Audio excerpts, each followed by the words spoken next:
ऐसी कौन सी 3 चीजें हैं जो एग्जाम के दौरान आपको याद रखना बेहद जरूरी है, स्पेशली अगर वो एग्जाम एक कॉम्पिटिटिव एग्जाम हो तो।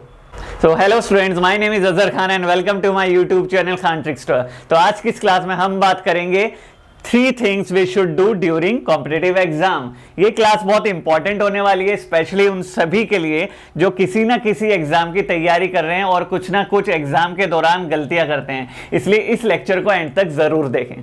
देखिए, पहली चीज क्या है, start with the subject you are best in. जिसमें आप बेस्ट हो, जिस सब्जेक्ट में बेस्ट हो, आप हमेशा एग्जाम की स्टार्टिंग उसी से कीजिए। क्यों? क्योंकि देखिए, अगर मैं मान लीजिए इंग्लिश में वीक हूं, लेकिन जो हमारा पहला सेक्शन आया वो इंग्लिश आया और आपने स्टार्टिंग कर दी इंग्लिश से, तो क्या होता है, आपका मोरल डाउन आ जाता है जब आपको डाउट्स आने स्टार्ट हो जाते हैं। यानी कि आपको डाउट्स क्रिएट होना शुरू हो जाते हैं कि ये क्वेश्चन मेरे से सही नहीं हुआ, क्या शायद ये गलत होगा, ये सेक्शन मेरा अच्छा नहीं गया। तो बाकी में जो बाकी के सब्जेक्ट्स बचे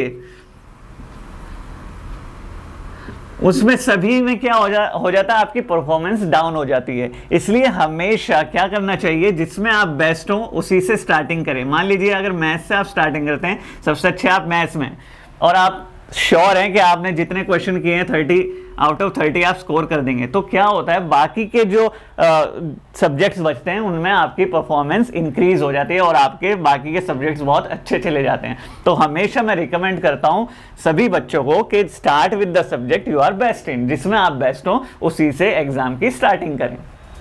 सो देखिए, दूसरी इंपॉर्टेंट चीज क्या है, never answer those questions in which you are not sure to avoid negative marking. जिसमें आप 100% श्योर हो, हमेशा उन्हीं के आंसर किया कीजिए।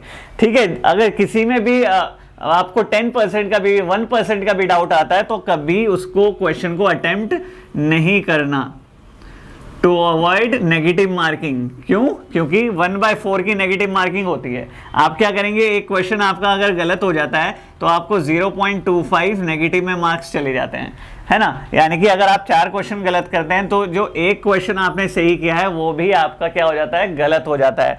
और कंपटीशन में 0.25 मार्क्स भी बहुत ज्यादा मैटर करते हैं। अगर इतना भी डिफरेंस है ना, तो हजारों बच्चों से आप पीछे चले जाते हैं। सो इसलिए हमेशा वही क्वेश्चन करिए जो आपको 100% आता हो।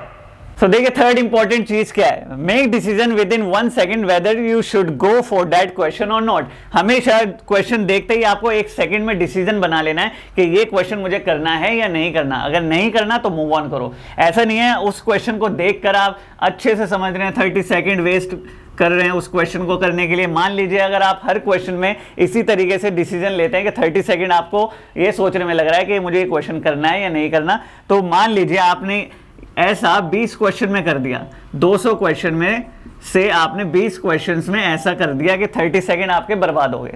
तो आप टोटल आप देखेंगे ना, तो आपके 10 मिनट बर्बाद हो गए।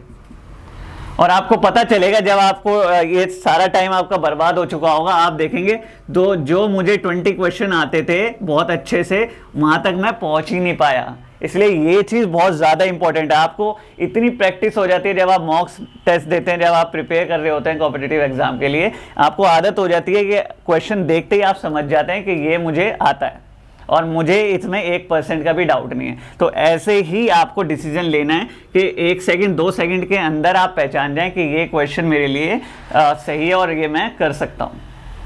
सो आज की क्लास में सिर्फ इतना ही। अगर वीडियो पसंद आई हो तो लाइक और शेयर जरूर करें और चैनल को सब्सक्राइब करना ना भूलें। Thank you so much for watching the video.